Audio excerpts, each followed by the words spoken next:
نحمده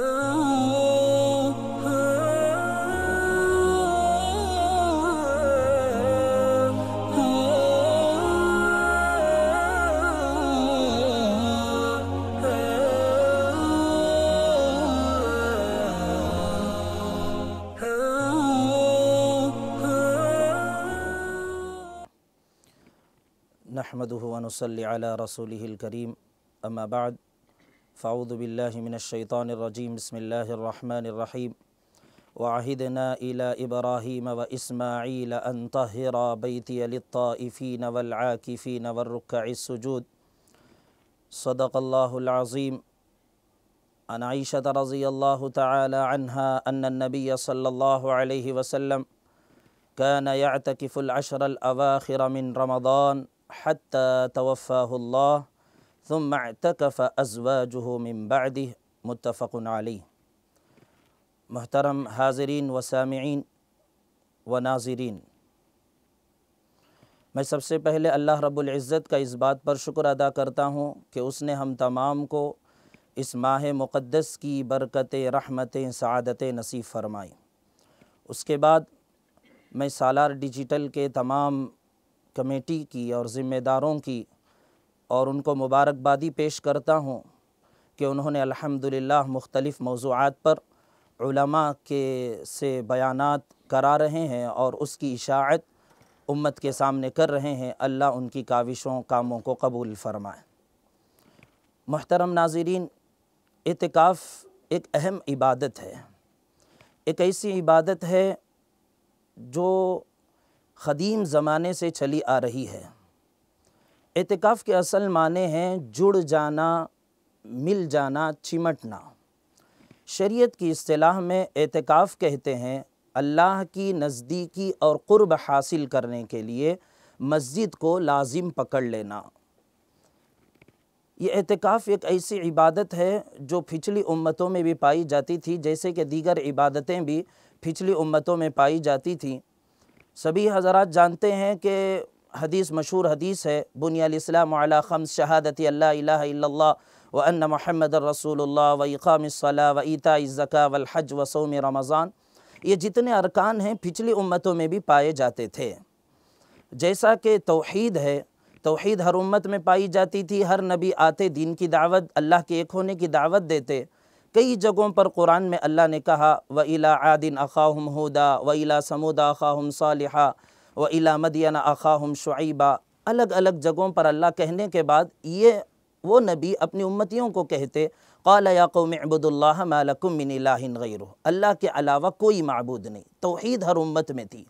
اس کے علاوہ نماز ہے، زکوٰۃ ہے، یہ بھی پچھلی امتوں میں پائے جاتے تھے. جیسا کہ 16ویں پارے میں ہے، حضرت اسماعیل علیہ السلام نے اپنی امتیوں کو اور اپنے گھر والوں کو یہ حکم دیتے تھے وَكَانَ يَأْمُرُ أَهْلَهُ بِالصَّلَاةِ وَالزَّكَاةِ کہ وہ اپنے گھر والوں کو نماز اور زکوٰۃ کا حکم دیتے تھے. اسی طرح اسی 16ویں پارے میں ہے، حضرت عیسیٰ علیہ السلام نے خود کہا ہے اوصانی بالصلاۃ والزکاۃ ما دمت حیا. اللہ نے مجھے نماز پڑھنے کا اور زکوٰۃ دینے کا حکم دیا ہے جب تک میں زندہ رہوں. لہٰذا یہ عبادتیں بھی پہلی امتوں میں موجود تھی. اس کے علاوہ تیسری عبادت جیسا کہ روزہ ہے، یہ خود اللہ نے اس کی وضاحت کرنے کے لیے اس تمام امتیوں کے سامنے بات عرض کی یا ایھا الذین آمنوا کتب علیکم الصیام کما کتب علی الذین من قبلکم. تم پر روزے، ایمان والوں تم پر روزے فرض کیے گئے ہیں جیسا کہ تم سے پہلے والی امتیوں پر روزے فرض کیے گئے تھے. تو روزے بھی پچھلی امتوں میں تھے. اور اسی طرح آخری رکن جو حج کا اہم رکن ہے، وہ رکن بھی پہلی امتوں میں پایا جاتا تھا. جیسا کہ ابراہیم علیہ السلام سے اللہ نے کہا اذن فی الناس بالحج یأتوک رجالا وعلی کل ضامر یأتین من کل فج عمیق.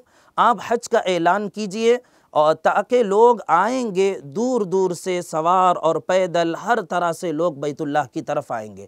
تو حج پہلی زمانے میں پہلی امتوں میں بھی تھا. اسی لیے مشرکین مکہ جو ابراہیم علیہ السلام کے پیروکار ہونے کا دعویٰ کرتے ہیں، وہ بھی حج کیا کرتے تھے حج کے موسم میں، اور ان کے یہاں بھی حج جاری و ساری تھا. تو اسی طرح اعتکاف بھی ایک ایسی عبادت ہے جو پچھلی امتوں میں بھی پائی جاتی تھی۔ اس کا تذکرہ اللہ نے پہلے قرآن میں فرمایا، پہلے پارے میں فرمایا ہے، قرآن مجید میں ہے، وَعَهِدْنَا إِلَىٰ إِبْرَاهِيمَ وَإِسْمَاعِيلَ أَن طَهِّرَا بَيْتِيَ لِلطَّائِفِينَ وَالْعَاكِفِينَ وَالرُّكَّعِ السُّجُودِ۔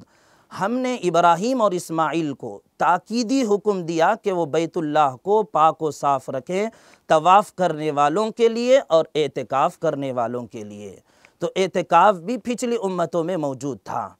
اسی کے ساتھ آپ دیکھیں کہ اعتکاف جو پچھلی امتوں میں تھا، حضرت عمر رضی اللہ عنہ، خود بخاری شریف کی روایت ہے، حضرت عمر رضی اللہ عنہ خود اللہ کے نبی علیہ السلام سے مسئلہ پوچھ رہے کہ میں زمانے جاہلیت میں ایک دن اعتکاف کرنے کی نیت کیا، کیا میں اسے پورا کر سکتا ہوں؟ اب اللہ کے نبی نے فرمایا اوفی بنظرک، اپنی نظر کو پورا کرو۔ لہٰذا بات سمجھ میں آتی، اعتکاف بھی پچھلی امتوں میں تھی یہ عبادت۔ اب خصوصاً اس شریعت میں جو اعتکاف کی عبادت رکھی گئی ہے اور سنت مؤکدہ قرار دیا گیا ہے، رمضان کے آخری عشرے کا اعتکاف ہے۔ یہ رمضان کے آخری عشرے کا اعتکاف اس امت پر سنت مؤکدہ قرار دیا گیا ہے، جیسا کہ اللہ کے نبی علیہ السلام کی عام عادت شریفہ یہی تھی، جیسا کہ بخاری شریف کی روایت ہے، حضرت عائشہ رضی اللہ تعالی عنہ نقل کرتی ہے ان النبی صلی اللہ علیہ وسلم کان یعتکف العشر الاواخر من رمضان حتی توفاہ اللہ، کہ اللہ کے نبی علیہ السلام ہمیشہ رمضان کے آخری عشرے کا اعتکاف کیا کرتے تھے، یہاں تک کہ اللہ کے نبی کا انتقال ہو گیا۔ اس کے بعد سلسلہ چلتا رہا۔ حضرت عائشہ فرماتی ہیں حتی اعتکف ازواجہ بعدہ، کہ اس کے بعد اللہ کے نبی علیہ السلام کے ازواج بھی اعتکاف کیا کرتی تھیں۔ تو اس طرح اعتکاف کا سلسلہ اس زمانے سے چلا آ رہا ہے۔ اب یہ اعتکاف کرنے کا اہم مقصد کیا ہے؟ اہم مقصد اعتکاف کیا ہے، اس کی وجہ کیوں اعتکاف کو آخری عشرے میں سنت مؤکدہ قرار دیا گیا؟ یہ سنت مؤکدہ علی الکفایہ ہے۔ مطلب یہ ہے کہ محلے میں ایک آدمی مسجد میں معتکف ہونا ضروری ہے۔ اگر کوئی بھی اعتکاف نہ کریں کسی مسجد میں تو سارے محلے والے ایک سنت مؤکدہ کے چھوڑنے کے گنہگار ہوں گے۔ اب یہ اعتکاف آخری عشرے کا کیوں اللہ تعالیٰ نے، اللہ کے نبی علیہ السلام نے سنت مؤکدہ قرار دیا ہے اور اللہ کے نبی ہمیشہ بیٹھتے تھے؟ اس کی وجہ بخاری شریف میں آتی ہے، حضرت ابو سعید خدری رضی اللہ عنہ کی روایت ہے، اللہ کے نبی علیہ السلام شروع میں پہلے عشرے کا اعتکاف کیا رمضان میں، پھر اس کے بعد دوسرے عشرے کا اعتکاف فرمایا، پھر تیسرے عشرے کا جب اعتکاف اللہ کے نبی علیہ السلام نے شروع کیا، اس وقت اپنے سر مبارک کو خیمے سے نکال کر سارے صحابہ سے فرمایا میں نے پہلے عشرے کا اعتکاف کیا، دوسرے عشرے کا اعتکاف کیا، مجھے ایک فرشتے نے بتلایا کہ شب قدر آخری عشرے میں ہے، لہٰذا اگر تم میں سے کوئی میرے ساتھ اعتکاف کرنا چاہیں تو آخری عشرے کا اعتکاف کریں۔ تو اس سے صاف پتہ چلتا ہے کہ اعتکاف کرنے کا اصل مقصد شب قدر کی تلاش ہے، جس میں عبادت، ایک رات کی عبادت 1000 مہینوں سے زیادہ افضل ہے، جسے قرآن نے صاف عرض کیا ہے۔ بہرحال یہ اعتکاف کریں گے تو اس میں یہ خاص طور پر ان لوگوں کے لیے جو شب قدر پانا چاہتے ہیں ایک اہم ذریعہ ہے، کیونکہ انسان جب مسجد میں رہتا ہے، اعتکاف میں رہتا ہے، تو وہ آدمی ہمیشہ عبادت میں رہتا ہے، خواہ وہ سو رہا ہو یا کچھ تھوڑی دیر بیٹھا ہو یا سو رہا ہو یا اسی طرح تسبیح میں مشغول ہو، نماز پڑھ رہا ہو، ہمیشہ عبادت میں رہتا ہے۔ لہٰذا اعتکاف کرنے والا اللہ سے امید ہے کہ وہ ضرور شب قدر کو پالے گا۔ آخری ایک بات ہے کہ اعتکاف کی فضیلت کیا ہے۔ ایک دن کا اعتکاف کرنے پر ایک حدیث میں آتا ہے، اللہ کے نبی فرماتے ہیں جو اللہ کی خوشنودی کے لیے، صرف اللہ کی رضامندی کے لیے ایک دن کا بھی اعتکاف کرتا ہے تو اس کے لیے اللہ اس کے اور جہنم کے درمیان 3 خندقیں آڑ کر دیتے ہیں۔ ایک خندق اتنی بڑی ہے کہ جتنا کہ مشرق اور مغرب کے درمیان فاصلہ ہوتا ہے، گویا کہ 3 بڑے بڑے گڑھے اس کے اور جہنم کے درمیان، گویا کہ اس کا جہنم میں جانا ناممکن سا ہو جاتا ہے۔ بس میں سبھی حضرات سے، سبھی ناظرین سامعین سے یہ درخواست کرتا ہوں کہ وہ اعتکاف کی طرف توجہ فرمائیں، کم سے کم اپنی زندگی میں ایک مرتبہ سنت مؤکدہ جو اعتکاف ہے اس کی فکر کریں، اس کی طرف توجہ کریں۔ وہ اعتکاف شروع ہوگا یہ 20ویں روزے کو، جو بھی جس کا بھی ارادہ ہے وہ تیاری کر کر آ جائیں۔ عصر کے وقت میں مغرب سے شروع ہو جائے گا اور چاند دیکھنے تک اعتکاف رہتا ہے، چاند دیکھنے کے بعد ختم ہو جائے گا۔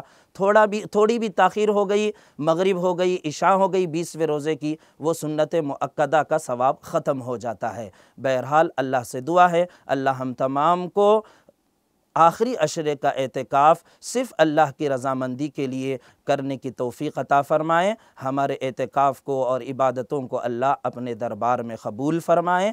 آمین۔ وآخر دعوانا ان الحمد للہ رب العالمین۔